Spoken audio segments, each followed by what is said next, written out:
আমরা মুসলমানের ঘরে জন্মগ্রহণ করে এরকম ভাবে ইসকনের সদস্য হয়ে যাচ্ছি, উগ্রপন্থী সন্ত্রাসী একটা দল আমাদের দেশে হিন্দু আছে, তারা কখনো আমাদের সাথে অমন ব্যবহার করার সাহসও পায় নাই। আর কখনো এই দেশের মুসলমান কখনো হিন্দুর উপরে, ভিন্ন ধর্মের উপরে কোনো আক্রমণ করে নাই। কিন্তু আজকে মুষ্টিময় কিছু সন্ত্রাসী ইসকন, তারা আজকে মুসলমানের মা বোনদেরকে ব্ল্যাকমেল করে, এরকম ভাবে স্কুল কলেজের ছাত্রীদেরকে তারা এরকম কল দেয়। কল দিয়ে কি বলে, আমি একজন ভিন্ন ধর্ম সনাতন ধর্মের লোক, কেমন আছেন, ভালো আছেন, আমি আপনাকে, আপনাদের কাজগুলো অনেক পছন্দ, আপনাদের ধর্মটা খুব ভালো। এরপরে সে কৌশলে কি করে, আমাদের মেয়েদেরকে কল দেয় নামাজের সময়, কল দিয়ে বলে নামাজ পড়েছেন, নামাজ পড়েছেন, বলে না পড়ি নাই, নামাজটা পড়ে নেন। এভাবেই কৌশলে আমাদের বোনদেরকে নিয়ে বিভিন্ন এরকম হোটেলে, এরকম ভাবে বিভিন্ন আমাদের সন্তানদেরকে, মেয়েদেরকে বিভিন্ন কৌশলে তারা এরকম ভাবে ব্ল্যাকমেল করে, উলঙ্গ করে, জিনা ব্যভিচার করে। এবার তারা কি করে, লাস্ট পর্যন্ত এই মেয়েগুলোকে ইন্ডিয়াতে পাঠিয়ে দেয়, সেখানে এরকম ভাবে এরকম পতিতালয়ের ভিতরে তাদেরকে বিক্রি করে দেয়।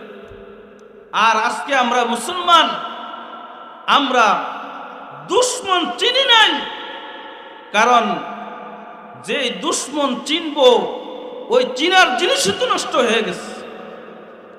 যেই তাকওয়া ছিল এমন যে মুমিনের তাকওয়া দেখে একজন খলিফাতুল মুসলিমিন হযরত ওমরের ভয়ে কাফের বেঈমান মুশরিক নাস্তিক থরথর করে কাঁপত একজন ওমরের কথা শুনে। আজকে কি ওমরের মতো হাজারো কোটি ওমর নাই? তো সেই ওমরের মতো কি আর ওমর আছে? আজও আসবে যদি আমরা তাকওয়ার মেহনত করি। আল্লাহর রাসূল বলেন, وقال النبي صلى الله عليه وسلم وقال النبي صلى الله عليه وسلم اتق المحارم تكن أعبد الناس। আল্লাহর রাসূল হাবিবে কিবরিয়া নবী মুহাম্মদুর রাসূলুল্লাহ সাল্লাল্লাহু আলাইহি ওয়াসাল্লাম বলেন, মোতরারি পাপ ছেড়ে দাও, রবের প্যারা হয়ে যাও। আল্লাহর রাসূল সাহাবীদেরকে নিয়ে বসছেন, হাবিবে কিবরিয়া নবী সাহাবীদেরকে, উপস্থিত সাহাবীদেরকে ওয়াজ করতেছেন। আল্লাহর রাসূল বলেন, আমি 5টা ওয়াজ করব, কে 5টা ওয়াজ মানবে? শুধু মানলে হবে না, আমার উম্মতের মাঝে এই 5টা ওয়াজ আমার উম্মতের কাছে পৌঁছে দিবে কি? বলতে দেরি হয়েছে। আল্লাহর রাসূলের সাহাবী হযরত আবু হুরায়রা বলে, আনা ইয়া রাসূলুল্লাহ, ওগো আল্লাহর রাসূল, আমি আপনার সাহাবী আবু হুরায়রা, এই 5টা ওয়াজ মানব। শুধু মানব না তা না, আপনার উম্মতের কাছে এই 5টা ওয়াজ পৌঁছে দিন। আল্লাহর রাসূল আবু হুরায়রার হাতটা ধইরা পা আখযা ইয়াদি, আবু হুরায়রা বলে, আল্লাহর রাসূল আমার হাতটা ধইরা পা আদা খামসান, 5টা আঙ্গুল গুনলো।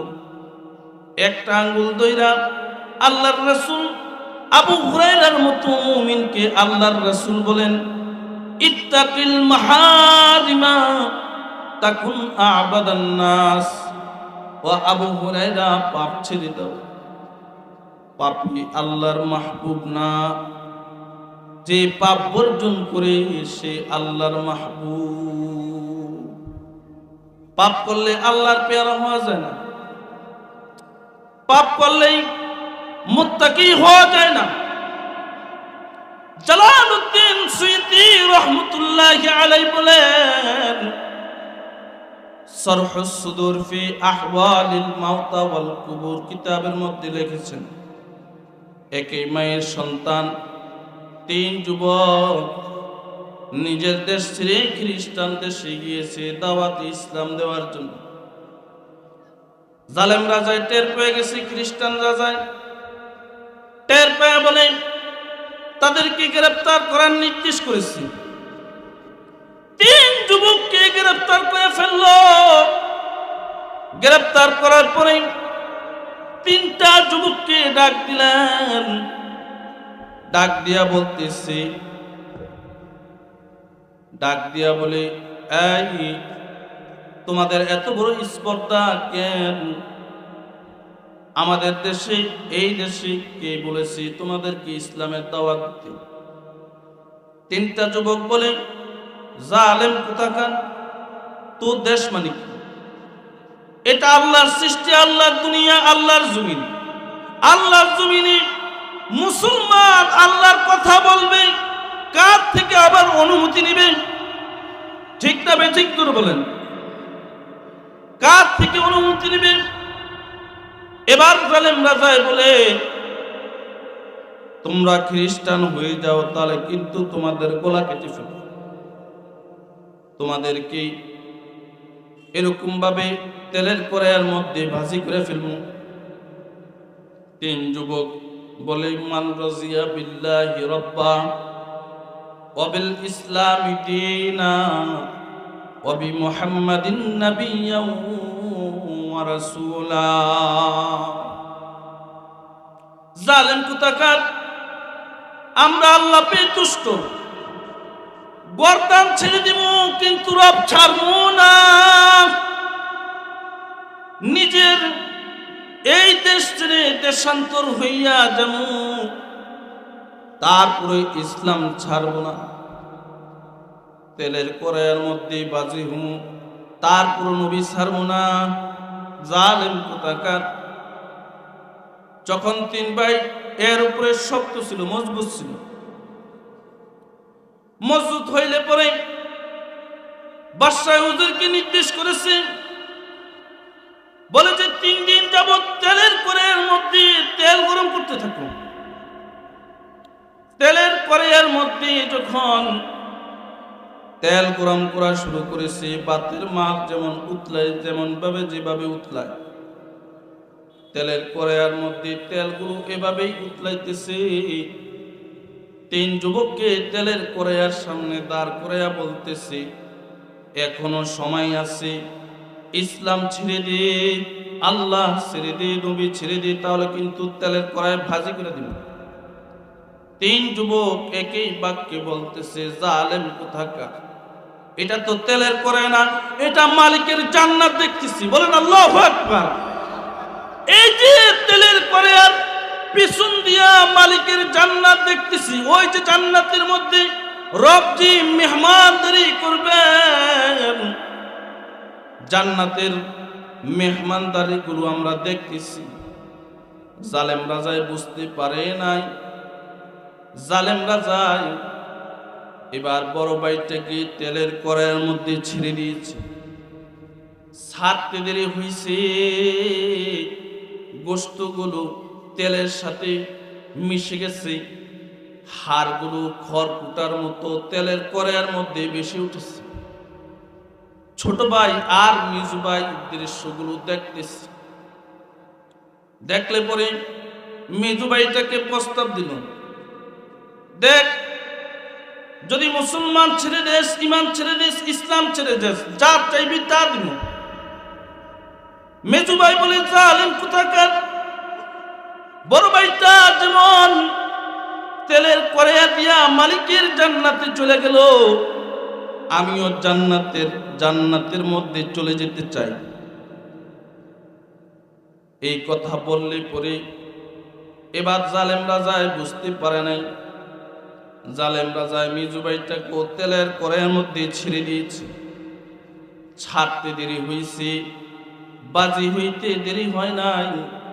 খড় কুটার মতো হাড়গুলো তেলের কড়াইয়ের মধ্যে বেশি উঠেছে। এবার ছোট ভাই তাকায় তাকায় দেখতেছে। এবার ছোট ভাই কান্না শুরু করেছে।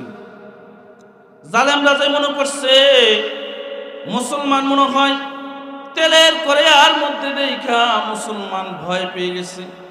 ছোট ভাইটা মনে হয় ভয় পেয়ে গেছে, মনে হয় সে ইসলাম ছেড়ে দিবে, আমাদের কথা মানবে, খ্রিস্টান হয়ে যাবে। যখন তাকে প্রস্তাব দেওয়া হলো, এই খ্রিস্টান হয়ে যা, আমি আমার রাজার রাজ মুকুট দিব, আমি এমন এমন সুবিধা দিব, আমার একটা অঞ্চলের দায়িত্ব তোরে দিয়ে দিব। এবার ছোট ভাইটা বলে, জালেম কোথাকার, আরে তুই জান না আমারে দুনিয়ার রাজপ্রাসাদ দিবে, এটা তো কয়েক দিনের জন্য, কয়েক বছরের জন্য। রব আমাকে এমন ওয়াদা দিছে যেটার ভিতরে ঢুকমু সেটার মধ্যে কখনো সেখান থেকে বের করবে না। ইন্নাল্লাযীনা আমানু ওয়া আমিলুস সালিহাত কানাত লাহুম জান্নাতুল ফিরদাউসি নুজুলা খালিদিনা ফিহা লা ইয়াবগুনা আনহা হিওয়ালা। রব তো এমন একটা জান্নাত দিবেন যেই জান্নাতে প্রবেশ করবি অনন্তকালের জন্য প্রবেশ করবি, সেখান থেকে কখনো বের করবে না। রব নিজে মেজবান হবেন, আর রব আমাদেরকে মেহমানদারি করাইবেন কয়েকদিনের জন্য। জোরে বলেন, কয়েক বছরের জন্য না, কয়েকশো কোটি বছরের জন্য না, অনন্তকালের জন্য। লা ইয়াবগুনা আনহা হিওয়ালা, অনন্ত কালের জন্য আল্লাহ তাআলা মেজবান হইয়া আল্লাহ তাআলা মুমিনকে মেহমানদারি করাইবেন। এই কথা বললে পরে অগ্নিপূজক খ্রিস্টান রাজার মাথা গরম হয়ে গেছে। ওরে কি কয়, এবার ওকে তেলের কড়াইয়ের মধ্যে ভাজি করে দিবে। অমন সময় অগ্নিপূজক মাজুসি পিছন দিক দিয়ে আইসা বলতেছে, বাদশা মহোদয়, এই যুবকের ঈমান নষ্ট আমি করব, তাহলে কিভাবে করবা? তা আমি যদি তারে পাপ করাই কি দিবা? কয় যে আমি আমার রাজার রাজ মুকুটটা দিয়ে দিব, ওই প্রাসাদটা দিয়ে দিব, অমন অমন সুবিধা তোমার দিব। ওরে পাপ করা, ওরে গুনাহ করা, ওর ঈমান নষ্ট কর। তাহলে কেমনে ওরে গুনাহ করাইবি? বিবরণ দে। কেমনে ওর ঈমান নষ্ট করবি? একটু বিবরণ দে। তখন অগ্নিপূজক মাজুসি বলে, ওগো বাদশা মহোদয়, আমার একটা কন্যা আছে যার চেহারা বড় সুন্দর, এমন কোন পুরুষ নাই যার চেহারা দেখলে একটু কাইত হবে না, অর্থাৎ তার চেহারার প্রতি সে একটু ঢুলবে না, তার দিকে আকর্ষণ হবে না। আমার বড় রূপসী কন্যা আছে, 40 দিন যাবৎ একটা আপনার রাজমহলের মধ্যে একটা রুম দিয়ে দেন, আমি আমার কন্যাটাকে উলঙ্গ কইরাম, এই যুবকটাকে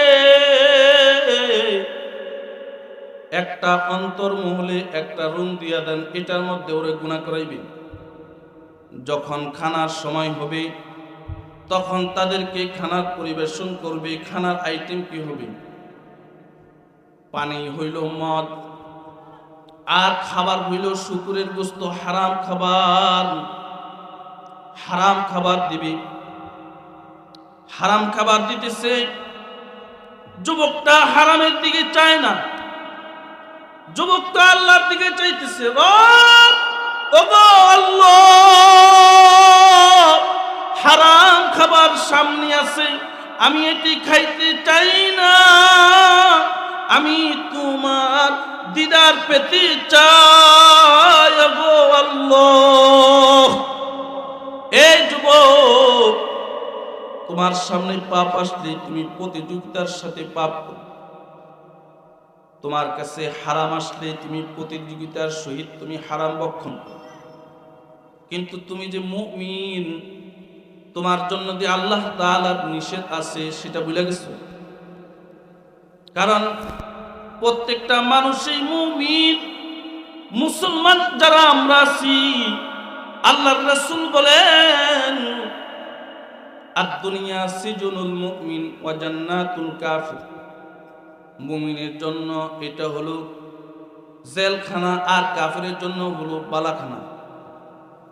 জেলখানা, যে জেলে গেছে তার একটা পোশাক আছে, জেলখানার খাবার আছে, সে যা খাইতে চায় তা খাইতে পারে না, সে যেমনি চলতে চায় সেভাবে চলতে পারে না, সে যেভাবে ঘুরতে চায় সে সেভাবে ঘুরতে পারে না। ঠিক না বে ঠিক? জোরে বলেন।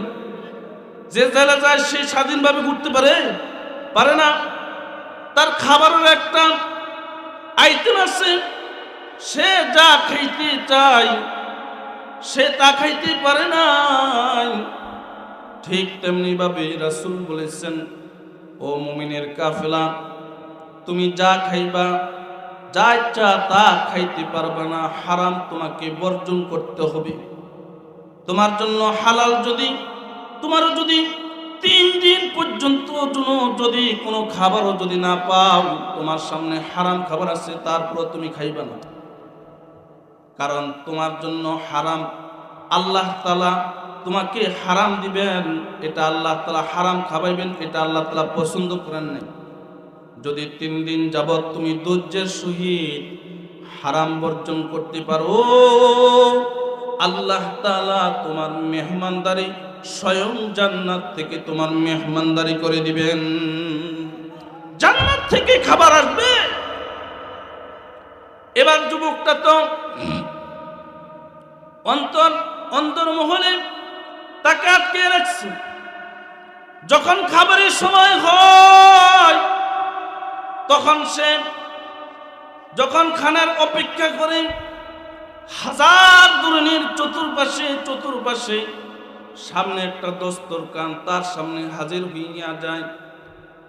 চতুর্পাশে জান্নাতের রকমের এই খাবার তার সামনে পরিবেষ্টন করে অগ্নিপূজক মাজুসির কন্যাটা দেখতেছি, এই খাবারগুলো তার সামনে পরিবেশন করা হয়েছে। তার জিন্দিগিতেও এমন খানা দেখে নাই, তার জিন্দিগিতে এমন ফল দেখে নাই। যেই ফলটা যুবকের চতুর্পাশে আল্লাহ তাআলা দরজার জানালা বন্ধ দরজার ভিতরে খানা দিতে পারেন কি পারেন না? জোরে বলেন, পারেন কি পারেন না? কাদরে কুদরতুদারি, কাদরে কুদরতুদারি, হারচে খাই আকুনি, মুর্দারা তো জান বখশে, জিন্দারা বে জাকুনি। আমার আল্লাহ যা চাইবেন তাই করতে পারবেন। এই কারণে তিনি আল্লাহ, যেটা আল্লাহর পক্ষে সম্ভব পৃথিবীর সব মাখলুকাতের জন্য অসম্ভব। আর অসম্ভব জিনিসটা যিনি করেন তিনি হলেন কে? জোরে বলেন, মর্দে মুমিনের আওয়াজ বলেন, তিনি কে? আল্লাহ।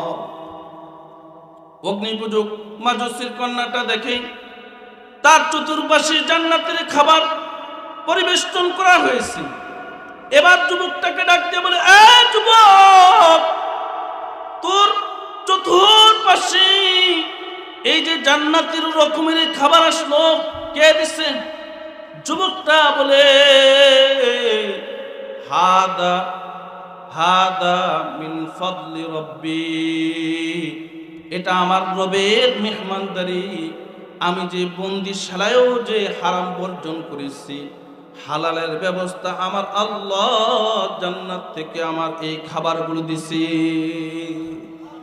এই দৃশ্য দেখা এবার তো অগ্নিপূজক তাকে গুনার জন্য ওয়াদাবদ্ধ।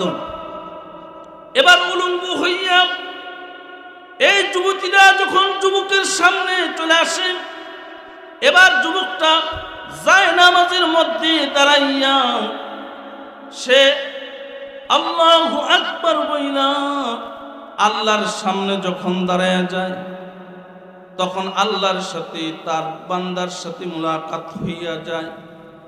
কারণ মুমিন বান্দার মেরাজ হলো নামাজ, অর্থাৎ মুমিন বান্দার সাথে আল্লাহর সাথে দেখা হইয়া যায় নামাজে দাঁড়ালে। আর যখন মুমিন বান্দা তিলাওয়াতুল কুরআন করবে, ওয়াইদা তুলিয়াত আলাইহিম আয়াতুহু যাদাতুহুম ঈমানা ওয়া আলা রাব্বিহিম ইয়াতাওয়াক্কালুন। মুমিন বান্দা যখন কোরআন পড়বে, রবের সাথে তার কথোপকথন হইয়া যায়। এবার অগ্নিপূজকের কন্যাটা যতই গুনাহ করানোর চেষ্টা করেছে, যুবকটা নামাজে দাঁড়ায় যায়। দীর্ঘ সময় নামাজ পড়তে পড়তে যুবতীটা ঘুম চলে আসলে সে ঘুমিয়ে যায়। যুবকটা নামাজের মধ্যে রাত কাটায় দেয়। এভাবে 40 দিন পর্যন্ত যুবকটাকে পাপ করাইতে পারে নাই, হারাম খাওয়াইতে পারে নাই। এবার 40 দিন পরে অগ্নিপূজক মাজুসি দরজার সামনে গেট খুইলা বলতেছে, কন্যারে কি পরিমাণ গুনাহ করাইছস। বাবা তো খুশি, রাজার রাজ মুকুট পাইব, টাকা পাইব, পয়সা পাইব, রাজত্ব পাইব। এবার অগ্নিপূজক খুশি হইয়া নিজের কন্যাটাকে বলে, কন্যা রে, যুবকটাকে কি পরিমাণ পাপ করাইছ একটু বর্ণনা দে। কন্যাটা বলে, ও বাবা, যখন যুবকের জন্য তুমি আমাকে অন্তর আড়ালে এক ঘরের মধ্যে তালা লাগাই দিছো, তখন আমার দুনিয়ার লোভ ছিল রে বাবা। যুবকের সাথে 40 দিন থাইকা এখন দুনিয়ার লোভ নাই, দুনিয়ার বাদশার রাজপ্রাসাদের লোভ নাই রে বাবা। আসল মালিক আল্লাহ তাআলার জান্নাতের লোভ আমার ভিতরে চলে আসছে। আল্লাহু আকবার, আল্লাহু আকবার। এই কথা বললে পরে বাবা অগ্নিপূজক মাজুসি বলে, কি কস আবার, তোর ভিতরে কেমনে জান্নাতের লোভ আসছে একটু বিবরণ দে। অগ্নিপূজক মাজুসি বলে, কন্যাটা বলে, বাবা রে, জিন্দিগিতে 2 চোখ দিয়া অমন ফল দেখি নাই, এমন মেহমানদারি দেখি নাই। বন্দিশালায় ওর রব তাকে মেহমানদারি, এরকম ভাবে গুনাহ করার ইচ্ছা নাই। ওর মাথা নষ্ট, ওর মাথা নষ্ট। তাহলে কি করতে হবে? বাদশাহ করে বলে, বাদশাহ মহোদয়, আমাকে যদি ইজাজত দেন, আমি ওরে মুক্ত আকাশের মধ্যে রেখে দিব। ওর যখন মাথাটা ঠিক হবে, গুনাহ করার তার ভিতরে অনুভূতি হবে, তখন আমি আবার তাকে পাপ করাবো। তাহলে খ্রিস্টান রাজায় বলে, আচ্ছা ঠিক আছে, তোমাকে দায়িত্বটা দিলাম। ওই রাত্রিতে এরকম ভাবে মরুপ্রান্তর দিয়ে যুবকটা খ্রিস্টান দেশ ছেড়ে নিজ দেশে চলে যাচ্ছে। মরুপ্রান্তর দিয়া যখন যুবকটা নিজের দেশে যাইতেছেন, অগ্নিপূজকের কন্যাটা বলে, এরে যুবক, একা একা জান্নাতে যাস না, মোদেরকে নিয়ে যা। তুই একা যাস না, আমাদেরকে সাথে নিয়ে যা। যুবকটা বলে, আসো আসো, তোমরা আমার পিছনে আসো। এবার একটু পরে গেলে চন্দ্রিমা রাত্রিতে দেখে যে 2টা নুরানি জান্নাতের গুণা দিয়া সাওয়ার হইয়া সুন্দর 2টা সুদর্শন যুবক ওই ছেলের দিকে আসতেছে। এবার ছোট ভাইটা যখন হাঁটতেছে, দূর থেকে লক্ষ্য করে দেখে বড় ভাই আর মেজু ভাইয়ের চেহারার মতো দেখা যায়। এটা মনে হয় বড় ভাই, এটা মনে হয় ছোট ভাই, মেজু ভাই। এবার কাছে এসে দেখলে পরে বড় ভাই আর মেজু ভাইটা সামনে এসে গেছে। এবার বড় ভাই আর মেজু ভাইটাকে দেখে বলেন, কিরে ভাই, তোরা না জালেম রাজার তেলের কড়াইয়ের মধ্যে থেকে তোদেরকে পুরাইয়া দিছে, বাজি করে দিছে, তোরা কোত্থেকে আস? এবার মেজু ভাই আর বড় ভাই বলে, এরে ভাই, একটা সুসংবাদ নিয়ে তোর কাছে আমি এসেছি। আর যারা তেলের কড়াইয়ের মধ্যে ভাজি হয়, যারা আল্লাহর রাহে জীবন দেয়, তারা তো মৃত না, তারা জিন্দা। ওয়ালা তাকুলু লিমান ইউকতালু ফি সাবিলিল্লাহ, ওয়ালা তাকুলু লিমান ইউকতালু ফি সাবিলিল্লাহি আমওয়াত بل أحياء ولكن لا تشعرون ولا تحسبن الذين قتلوا في سبيل الله أمواتا بل أحياء عند ربهم يرزقون। বাইরে যারা আল্লাহর রাস্তায় শহীদ হয় তাদেরকে মৃত বলবে না, তাদেরকে মৃত ধারণা করার নিষেধ করছেন কি? জোরে বলেন কে? আল্লাহ। আল্লাহ তাআলা তাদেরকে জিন্দা বলেছেন। আল্লাহ তাআলা তাদেরকে জান্নাতের নিয়ামত দ্বারা তাদেরকে কবরে তাদেরকে রিজিক দেয়, তারা জিন্দা।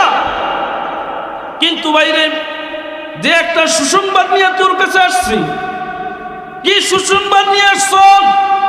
ওরে ভাই, তুই যে 40 দিন যাবত এরকম ভাবে বন্দিশালায় তোর সামনে গুনাহ ছিল, হারাম খাবার ছিল, তারপর যে তুই হারাম খারাপ বর্জন করেছস, গুনাহ করস নাই। আমরা দুই ভাই তেলের করে আর মধ্যে বাজি হইয়া আল্লাহ তাআলা যে বড় জান্নাতটা দিছে, তুই যে দুনিয়াতে বন্দিশালায়ও যে তুই পাপ করস নাই, আসমানের মালিক আল্লাহ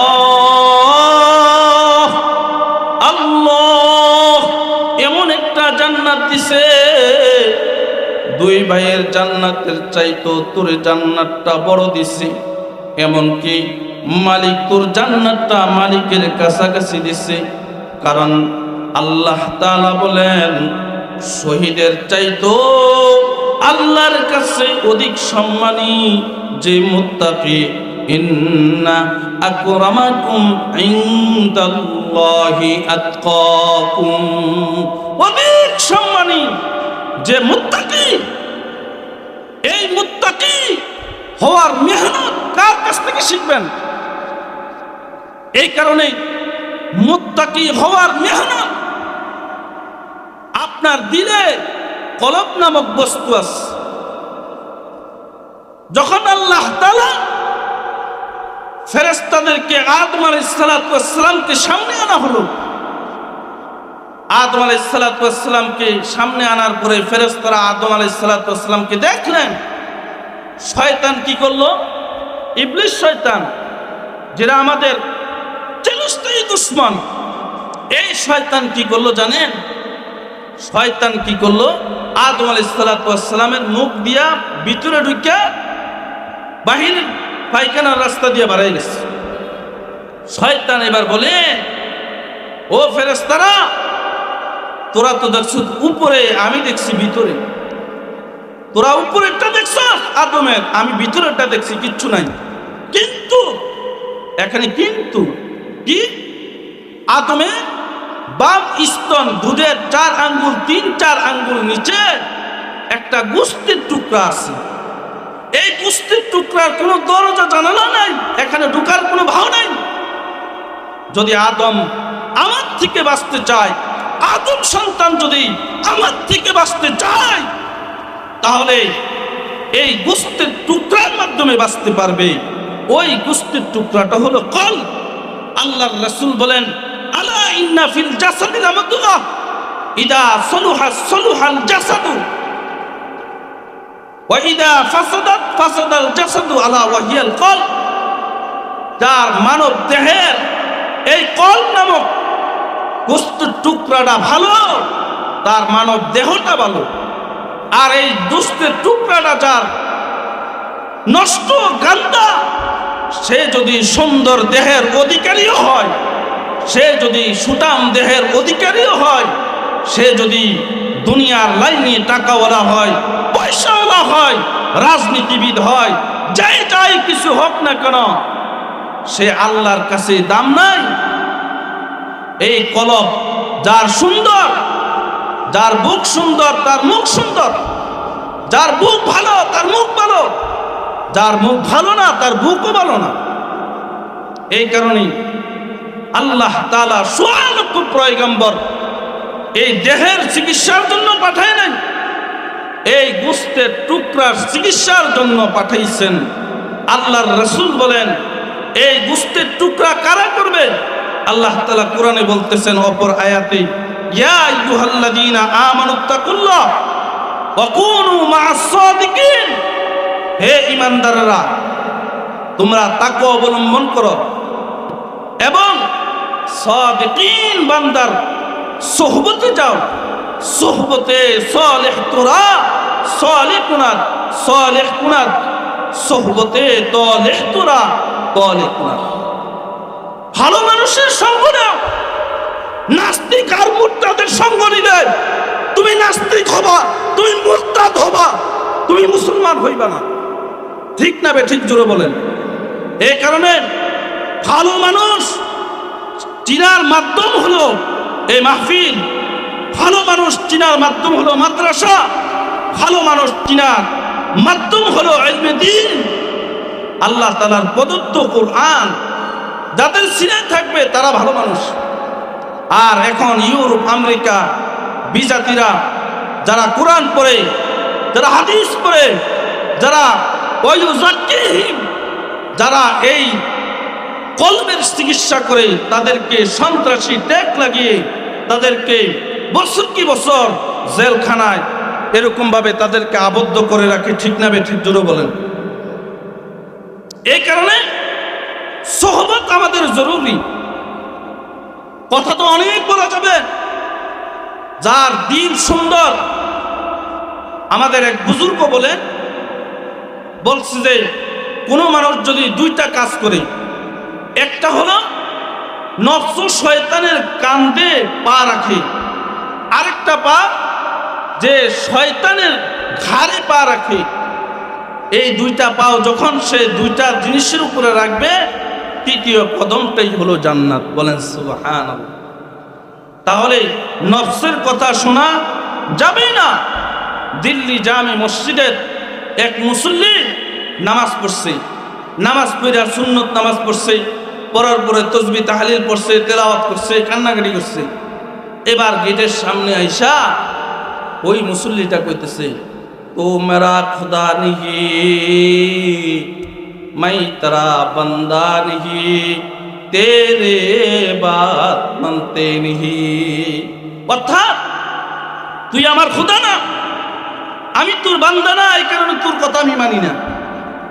যখন এই কথা বলছে যে তুই আমার খোদা না, আমি তোর বান্দা না, আরেক মুসল্লি কয় নাউজুবিল্লাহ। এই লোকটা এত কান্নাকাটি করছে, এখন এসে বলতেছে তুই আমার খোদা না, আমি তোর বান্দা না, এই কারণে তো আমি তোর কথা শুনি না। সে বলতেছে নাউজুবিল্লাহ, বুঝে কইছো না না বুঝে কইছো? আমাদের দেশে তো এমন যারা এরকম ভাবে ভণ্ডামি করে, তারও সুর দিলে আমরা কই না ভালো। কথা বুঝেন নাই? যে হারাম কর হেও ভালো, যে ডাইল কর সেও ভালো, যে মাস্তানি করে সেও ভালো। ঠিক না বে ঠিক? দূরে বলেন তো ভালো কে? এবার যখন কইছে আসলে তুমি যেটা বুঝছো এটা আমি বুঝাই নাই। আমি যখন মসজিদে আসছি তখন আমি নিয়ত করে আসছি। নিয়ত কি করছি? যে তকবীর উলার সাথে মাগরিব নামাজ পড়বো, মাগরিবের পরে এরকম সুন্নত পড়বো, তেলাওয়াত করবো, জিকির আজকার করবো, এশা পর্যন্ত সময়, আজান পর্যন্ত নামাজ তাসবিহ তাহলিল পড়া এশার নামাজ পড়া আমি বাড়িতে যাব। এশার নামাজ পড়া আমি বাড়িতে যাব। এবার শয়তান খালি নফস কয়, আরে ওইছে একটু বাড়িতে যা, একটু খানা খা, সমস্যা কি, নামাজের সময় তো আছে। তখন আমি আমার নফসরে কইছি, এই যে নফস গোস্তের টুকরা বলছি, তু মেরা খুদা নেহি মাই তেরা বান্দা নেহি, তেরে বাত মানতে নেহি। এখন কি আমরা আমাদেরকে বলি, এই শয়তান, এ নফস, তুই আমারে হারাম দেখাস না, আমি তোর গোলাম না, তোরটা আমি মানি না, আমি তার গোলাম। তিনি কে? জোরে বলেন, আমরা কার গোলাম? জোরে বলেন, আমরা কার গোলাম? আল্লাহর গোলাম। যখন আমরা আল্লাহর গোলাম, আমাদেরকে পরিচয় দিব, গোলাম হব। ভাইরে, তুমি 2 দিন মদ খাইয়া মদের নেশা ছাড়তে পারো নাই, কি করো নাই? ছাড়তে পারো নাই। এরে ভাই, তুমি সপ্তাহ মদ খাইয়া মদের মজা বুঝছো, কোনো না কোনো সময় তুমি মদ থেকে ফিরে আসতে পারবা। জমিনের মধ্যে এমন কিছু মানুষ আছে যারা রবের জিকিরের মধ্যে এমন মজা পাইছে, জিকিরের মজা এমন পাইছে যে তাদের গর্দান দিবে কিন্তু তারা জিকির ছাড়বে না। যেমন হযরতে বেলাল উমাইয়া যখন জিহ্বা টান দিয়া ফেরাক মারছে, ওই ফেরাক মারা অবস্থায় হযরত বিলাল ওই সময় আল্লাহরে ডাকতেছে, আহাদ আহাদ বলতেছে। বেলালের মাই বলে, এই বেলাল, তোরা না জিহ্বার মধ্যে প্রাক মারছে, তারপর তুই জিকির করস, আল্লাহর নাম ছাড়স। বেলাল বলে, মারি, জিহ্বার মধ্যে যখন প্রাক মারছে, জিহ্বা দিয়া রক্ত বের হয়েছে আর চোখের পানি বের হয়েছে। যখন এই 2টা পানি বের হয়েছে আর যখন আমি জিহ্বার ভিতরে আমার মালিক আল্লাহ একটা ডাক দিছি, সরাসরি আরশ থেকে মালিক আমার প্রত্যেকটা ডাকের জবাব দিয়েছে। শরাবে মোহাব্বত ফিলাতে খুদায়া, শরাবে মোহাব্বত ফিলাতে খুদায়া, मोहब्बत की आतिश जलाते खुदाया। আমাদের বাবারা বলতেন শেষ রাত্রিতে শরাবে মোহাব্বত ফিলা দে খুদায়া, ওগো আল্লাহ তোমার মোহাব্বতের পেয়ালা আমাদেরকে পান করাও। শরাবে মোহাব্বত ফিলা দে খুদায়া, मोहब्बत की आतिश जला दे खुदाया, তোমার মোহাব্বতের আগুন আমাদের দিলের ভিতরে জ্বালায়া দাও। এই যখন মোহাব্বতের জ্বালা যখন দিলের ভিতরে লেগে যায়, ওই মুমিন জিকরুল্লাহ ছাড়তে পারে না, ও সব ছেড়ে দেয়, জিকির ছাড়ে না, কারণ ও জিকির করে মজা পাইছে। ঠিক না ভাই? ঠিক জোরে বলেন। এই কারণে আল্লাহ তাআলা বলছেন, ইয়া আইয়ুহাল্লাযীনা আমানু যকুরুল্লাহা যিকরান কাসীরা ওয়াসাব্বিহুহু বুকরাতাও ওয়া আসীলা। হাদিস শরীফে আল্লাহর রাসূল বলছেন, লিকুল্লি শাইইন মাদিনুন লিকুল্লি শাইইন সিকালাতুন ওয়া সিকালাতুল কুলুবি যিকরুল্লাহ। অন্তরের ঝম, কালো দাগ, এরকম গুনাহের কালো দাগ ময়লা দূর করার মাধ্যম হলো জিকরুল্লাহ। কাপড়ের ময়লা যেমন সাবান দিয়া ধোয়া যায়, এরকম কলব নামক যে বস্তু আছে, এই বস্তু ধোয়ার মাধ্যম হলো জিকরুল্লাহ। তিলাওয়াতুল কোরআন, বেশি বেশি জিকির করা, বেশি বেশি তিলাওয়াতুল কোরআন করা। বলেন তো তেলাওয়াত, জিকির, আজকার এইগুলা কি গানের আড্ডাখানায় পাওয়া যায় না ওয়াজের আড্ডাখানায় পাওয়া যায়? জোরে বলেন, ওয়াজে পাওয়া যায় না গানের আড্ডাখানায় পাওয়া যায়? আলেমের কাছে জিকির পাওয়া যায় না গায়কের কাছে জিকির পাওয়া যায়? কার কাছে? এই কারণেই আলেম বিদ্বেষী নয়, আলেমদেরকে মুহাব্বত করা। রাসূল বলছেন তুমি আলেম হও, না হয় আলেমের ছাত্র হও, না হও আলেমের এরকম ভাবে আলেমের সহযোগী হও, তুমি পঞ্চম হইবা না, আলেম বিদ্বেষী হইবে না। বিজাতি তোমাকে বহু বুদ্ধি দিবে, আলেম বিদ্বেষী বানাবে, তুমি আলেম বিদ্বেষী হইবে না। কারণ আলেম হইল নবীদের ওয়ারিস।